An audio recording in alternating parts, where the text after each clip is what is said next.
Hi, it's John here and Sophie at Midlands Physio, and we've got some information for you guys around running and return to running. So I just want to give you a little bit of background as to why we put this together. It's very simple really. We know that from being in private practice for over 20 years, that what tends to happen at the beginning of the year, people have fitness goals, which is brilliant. We like to help people with those fitness goals. But what happens is they start with a high motivation, and then what can happen and does happen, and we see it in the clinic, is they tend to get injured over the next few weeks, and we see it year in, year out. So this like occurrence, Sophie and I have been talking about, and we've been talking about it for a long time really. And then because of that, Sophie has done quite a bit of research around the subject, and now we're in a position where we'd like to share a return to running program. And the idea of the return to running program is that actually you can get back to running and do it effectively with less risk of breaking down and having a problem, getting an injury. And so actually, you might say, well, it sounds counterintuitive for a physio not to want to get people injured. We don't want you injured. We want to keep you running.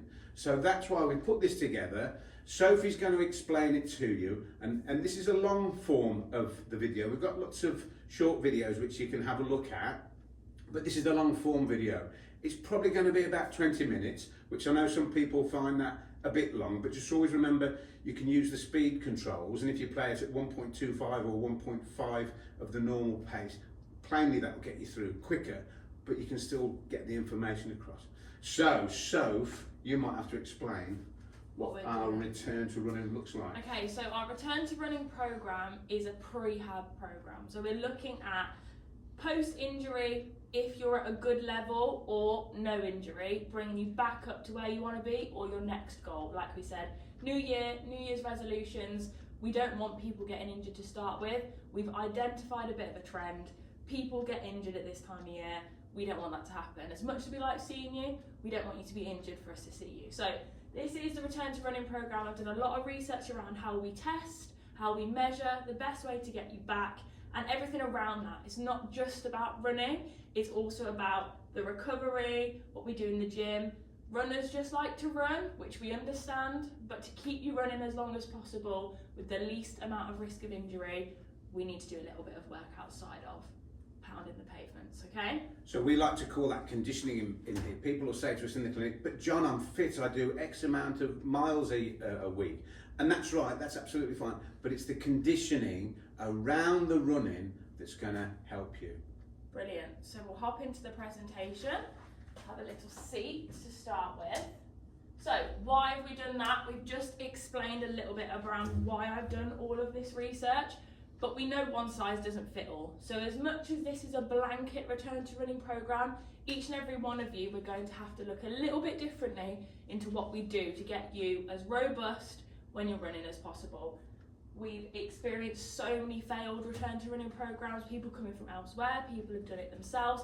Even before this research, we've sent people back running and it hasn't been as sustainable as we want it to be. But now I've got the research, we know we can do it for you.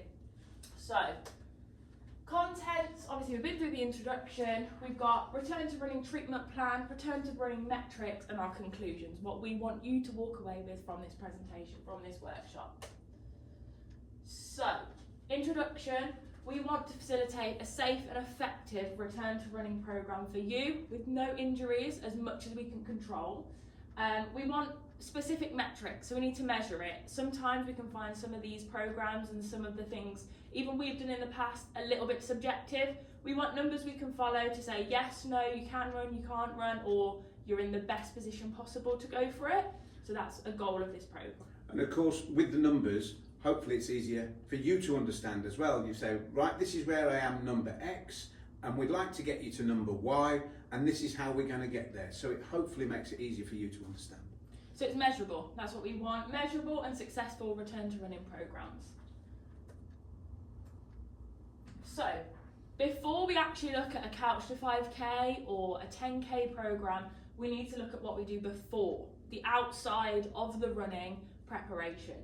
So this is lower limb muscle testing, which is looking at the strength, from sort of hips down and where we need you to be as bulletproof when you're running away from injury, okay? Not actually bulletproof. Not actually bulletproof. No, that's not going to work. So we've got something called a limb symmetry index, and that's what a lot of this program is based around. We need your left leg to be equal to your right leg in strength, endurance, balance, all of those aspects, okay? And that's what our testing is going to allow us to measure.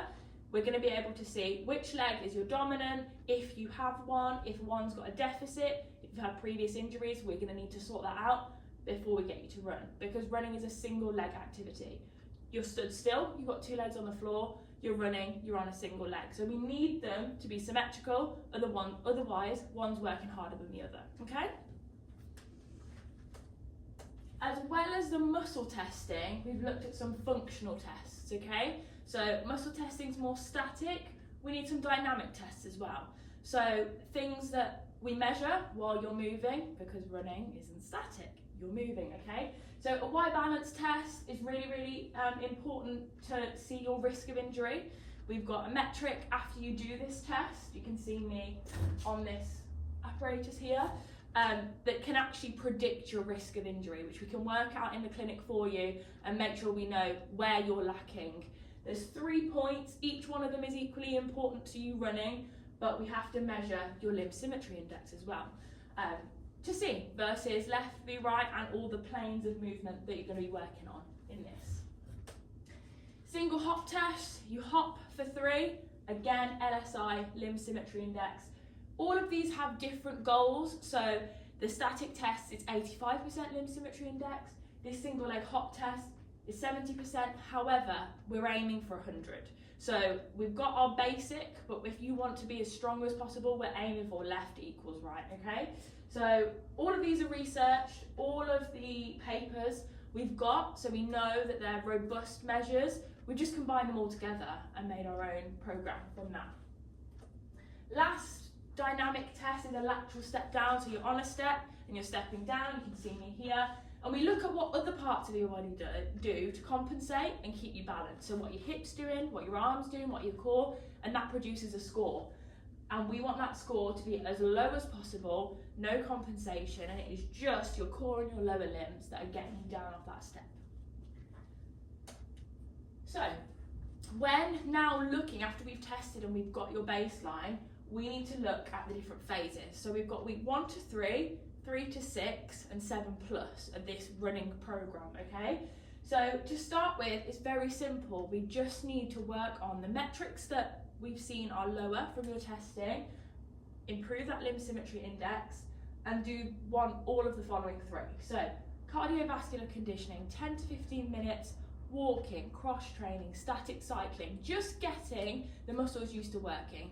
For some of you that are experienced runners, we might skip this because you've already got the time on your legs, and if you've been off because of an injury and you're just coming back, we might need to do a little bit more than 10 to 15 minutes. However, the less experienced or someone that's been off with an injury for a long time, we're going to have to start from the base. So like I said, not one size fits all, it is all one for one, but we've just got a baseline here. Muscle activation exercises, so if you haven't ran or been off running for a while, we need to wake these muscles up. So glute bridges, planks, things like that, waking all the muscles up so when we do get you running, they're used to working. Last little thing, stretching and range of motion. That's one of the first things that goes, and a lot of runners we see, they don't warm up and they don't cool down. So it's good to get that range of motion back into your routine, just so when we start upping the mileage, that's what we've got, a good range of motion, stretched out muscles, so we haven't got that extra risk of injury with tightness and things like that. And I think the other thing to remember is you may well be doing some or all of these, but also what we've got to think about is the order in which we do them and how we do them. You've probably come across lots of elements, if not all of the elements, but it's putting them in a structured way that's going to work for you. The building blocks. Sorry. It's okay. We need to build the building blocks properly, because then if we don't and you throw them all in at once, that's when we get overtraining and injuries. So all we're trying to do here is keep you out of our doors as much as possible. So here, I know you can't really see it on the video, but these are all the research papers and articles that I've found to develop those 3 points. So We can have a little look at those when you're in clinic and discuss if you're interested. If not, there's some links in below as well if you want to. I mean, you're more than welcome to read the research, but we've done it, Soph's done it, so hopefully you don't have to. Phase 2, so this is week 4 to 6. Here, we're just stepping it up a little bit. It's more about strength building rather than the lower end of activation. So here we get you back into the gym if you're in the gym, or we can convert it to home exercises if that's what you've got available to you. Things like leg press, leg curls, calf raises. We're adding some weight in now. Obviously, person to person, John's going to be able to lift more than me, etc. We need to tailor it one versus the other. It's not going to be right, you need to lift this and the same, different people need to lift the same. It's got to be to your baseline. So we do a little bit of work around that. Cardiovascular conditioning kicks up a little bit more. We do brisk walking, we do cross trainer or swimming, increase the time and the speed. Just get your muscles used to working, waking up those muscle fibers that we need to work when we eventually get you back running. And last thing that's sometimes missed, most commonly missed, is the balance of proprioception. So when we get people coming in that have, say, rolled their ankle when they're running, or fell off a curb, or they're on a bit of uneven ground, we need to step in and help you get that balance and coordination back. And that's how we do it in this week 4 to 6. I think that's a really important point that Soph's made there, the balance and proprioception. We sometimes use that word in physio, in the physio clinic, but actually it is exactly that. It's the balance. It's when you're on that muddy path or running over those cobbles, it's your body's ability to deal with that. Because they're the injuries are almost more frustrating, aren't they? Because there's nothing to do with your power or your distance or anything like that. It's a funny, awkward injury, and hopefully that will help prevent that. In the future, absolutely. So, again, we've just got a page here with the research of why we do those things. Third and final phase is week 7+. So, this is where we look at getting you back on the road, back on the treadmill, back on the trail, wherever you like to run, and this is what we've got to do. So, gradual return to running, we've got to up that cardiovascular routine to where you were, include interval training and varied terrain. So we've prepared you with the proprioception in the last stage, now we need to get you, let's say, off the treadmill, back onto the trail that you usually run in. Strength and power. We continue in the gym, and that's a big point for you runners. We want you to continue strengthening these muscles individually, not just running. And then plyometrics, so that's bouncy exercises. Running is bouncy, running is dynamic, so we need to mirror that in our training, not just on the roads.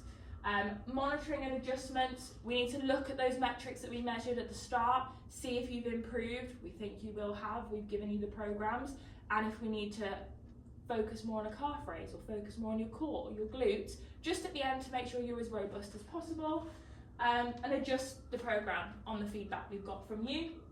And that's the end really. 7+ weeks is the end of the prehab, let's say. Then we start kicking you up, getting you running. However, 7 weeks may be way too long for one person and way too short for another. So 7 weeks is our, like I said, one size fits all, stick the plaster on it, but it might take someone 12 weeks to get there or 4 weeks, and that's absolutely fine. The research suggests there's no perfect time, we've just got to listen to your body, and that's something we've got to teach you as well, listening to your body, because that's another way to prevent injury.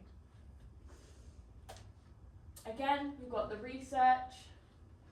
This one's actually really important. Novice runners who progress their running distance more than 30% over a 2-week period are more vulnerable to distance-related injuries, more than people who increase their running by 10%. So we've also got to look, if you were running 2Ks and now you're all of a sudden running 10Ks, you're more likely to get a distance-related injury, so that's a tendinopathy, things like that, than if you just kicked it up 10%.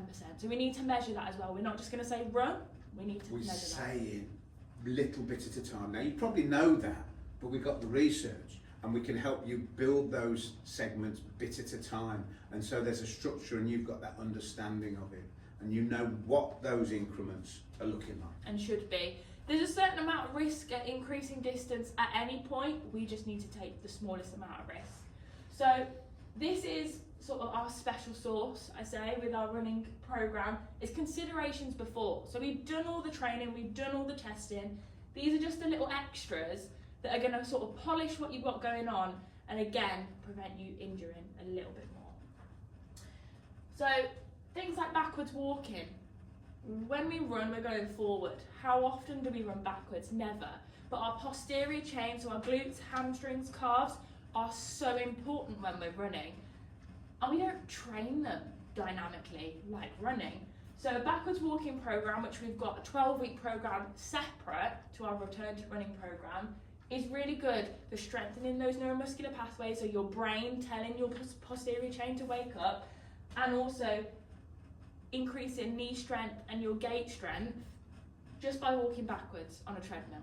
It's half an hour a week, an hour a week max, but it massively helps your body's ability to use the front and the back at the same time.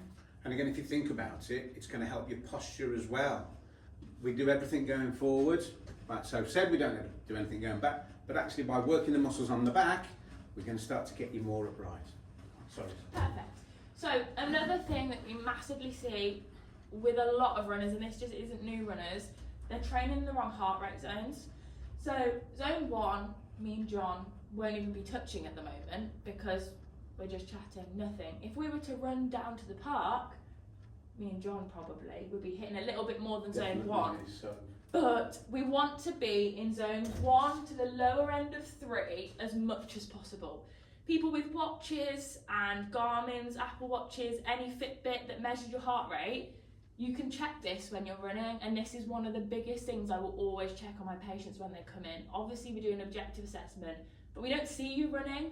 This is almost our little way in to see what are you doing on your runs. If you're training too hard in this red and orange zone, 4 or 5, 80 to 100% of your max heart rate, those need to be saved for race day because you're using all your reserves up, you're starving your muscles of oxygen, they're working to their absolute max. That's where we get injured. So we need to avoid that as much as we can. To make you faster, we need to train you slower, which seems backwards, but it's about conditioning rather than you knowing, right, the last 6 runs I've run have been my fastest. You can't get a PB every time. You need to train in those zones 1 to 3. This key point, yeah, isn't it? Sorry. So this little graph, it's quite complicated, but I'll just run through it quickly. You can see the solid black line, we go ramp of progression, which is your zone 1 to 3, then we hit a plateau. If you continue for a long time training at 4 to 5, you'll hit that dotted line, that's where your body fails to adapt. You haven't got the nutrients in your body to adapt up to the level you need that you're training at, that's when we get injury. However, the solid black line that goes up, that's adaptation. That's when you get faster, that's when your muscles condition and you're in the best position possible. We gain that in zone 1 to 3. So that proves, that graph, another piece of research, that if we get PB every time, you're actually going to overload. We want you to compensate. PB every time in your training runs? Yeah, in your training runs, not your competitions. Competitions, go for it. We want you to push, that's what we're here for. Yeah. But training runs, it can't be faster every time. This here is another example of that, and this is me. I play netball, so it's slightly all different. About you, It is all about me. This is all about me. So this is me at netball, slightly different, however it shows training versus competition, okay? So this is my Apple Watch, it shows me my zones 1 to 5. Training on the right hand side is zone 1. For an hour and 8 minutes I was in zone 1, for 41 seconds I went into zone 2. That's how it should be. Competition, you can see, netball is in 15-minute quarters. For 2 quarters I'm in zone 4 or 5. So that is, my heart is working its hardest, my muscles are working its hardest, we're building the lactic acid up. I am in that risk place for injury, but it's competition. So it's okay, because I've done the conditioning before and I didn't get injured. I'm still here. So that's just a good way. If you're looking at your watches, they all look pretty similar to that. You can just see what your heart rate is doing, and we'll help you track that as well. Slings. This is where John's going to get involved a little bit. We're going to test what he's up to.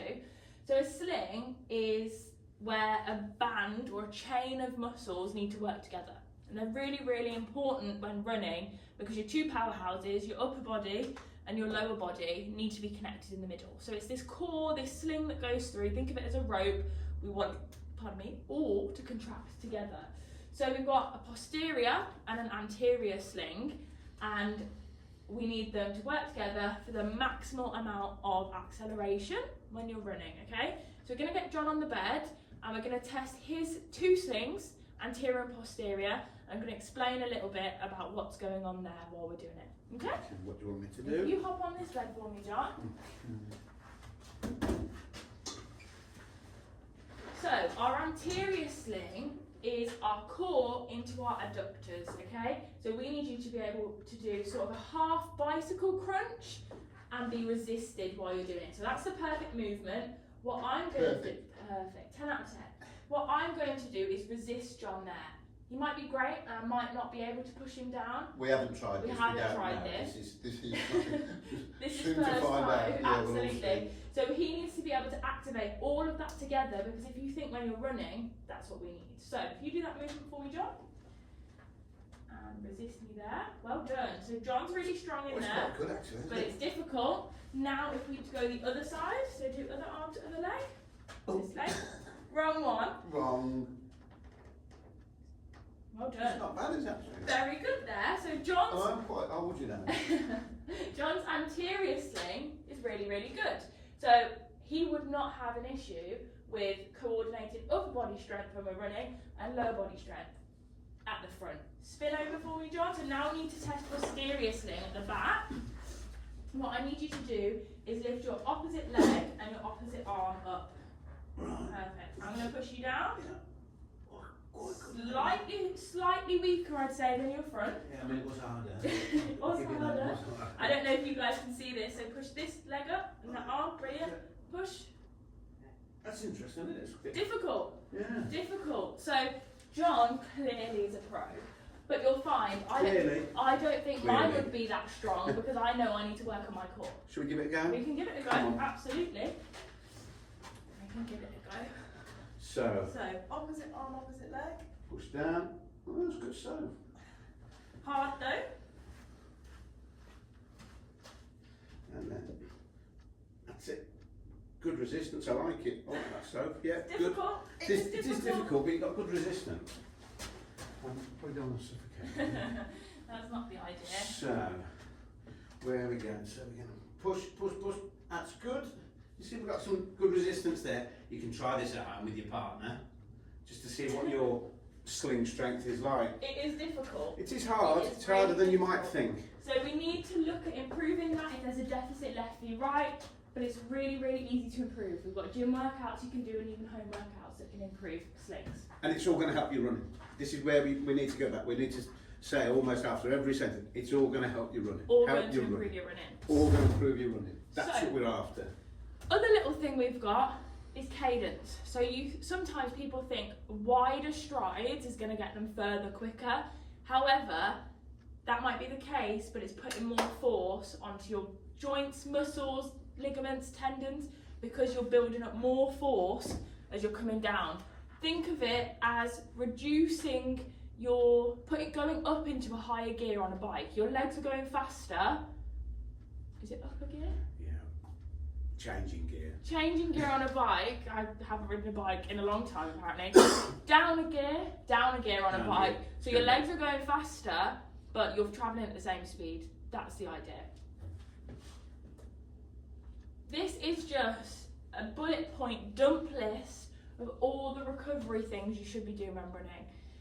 This is how we actively recover your body. So just resting, coming back, sitting on the sofa after a run is not what we need you to be doing. Not the best idea. We need you to be putting a little bit more work in, okay?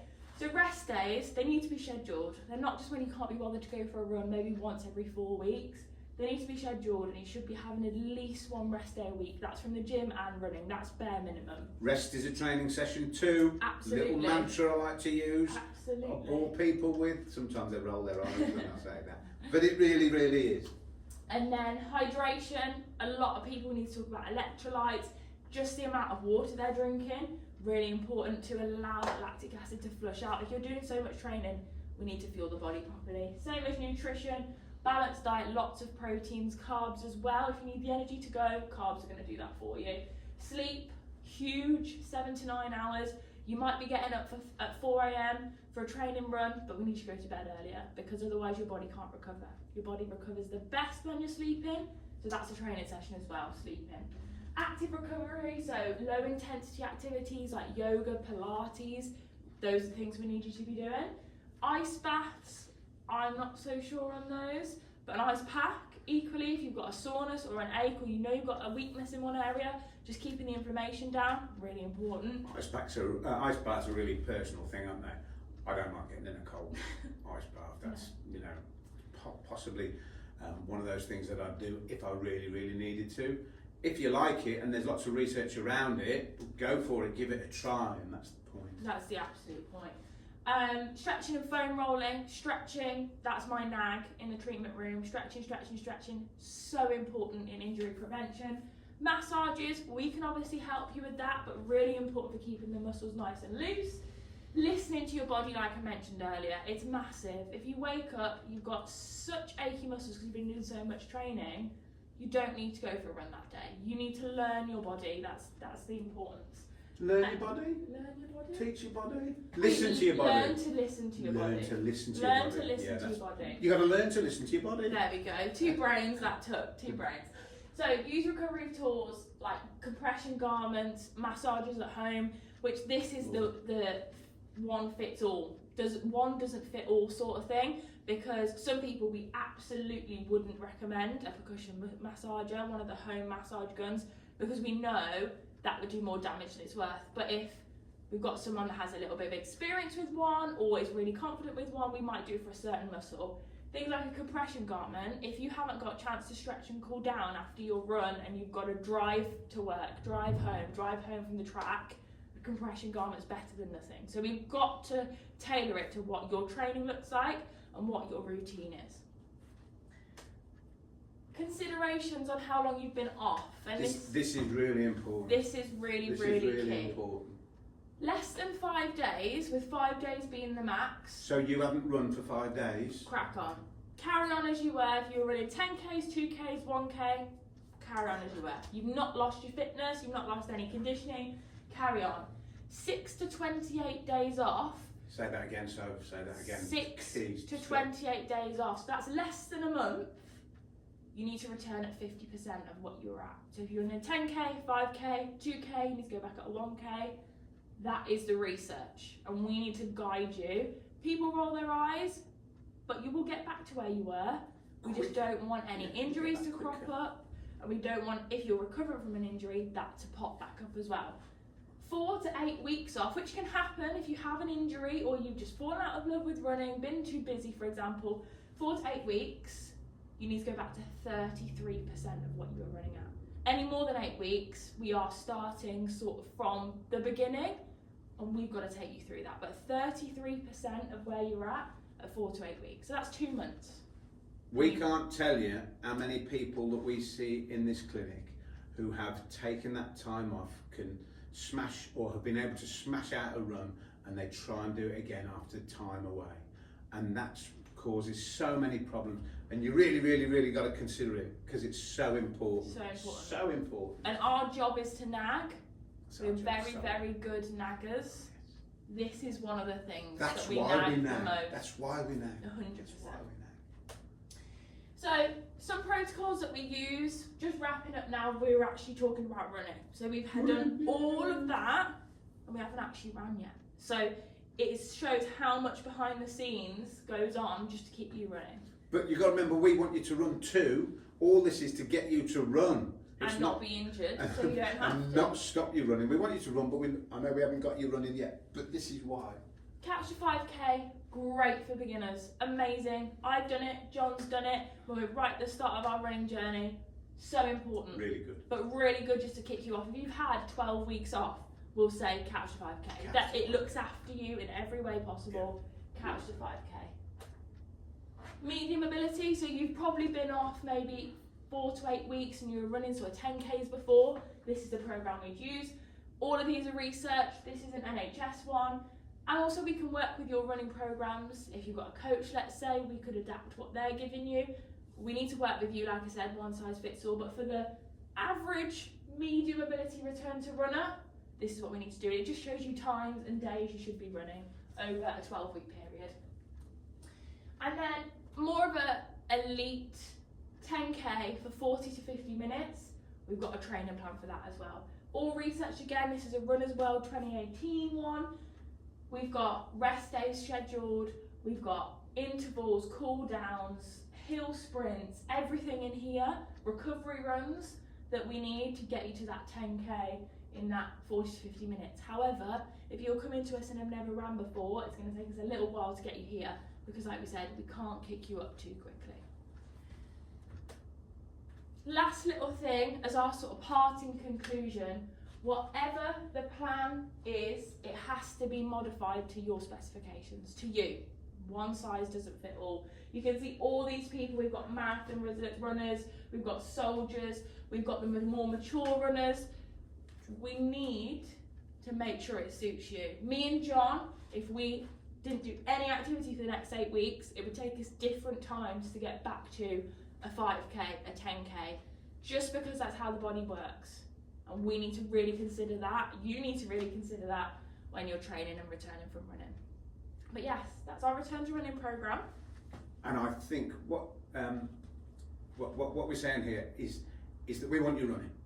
Now, you may have a coach, you may be with a club, and we can work with that. We're not saying that we're because or instead of. I think if we've got to get you running for the best running year ever, if we work together as your team, if you're Mo Farah, Mo's got his team around him. Now, again, as amateur athletes, we don't possibly have that facility, but if we're here as your physio to help you guide you through this, with your coach, with your team, that's what we're here for.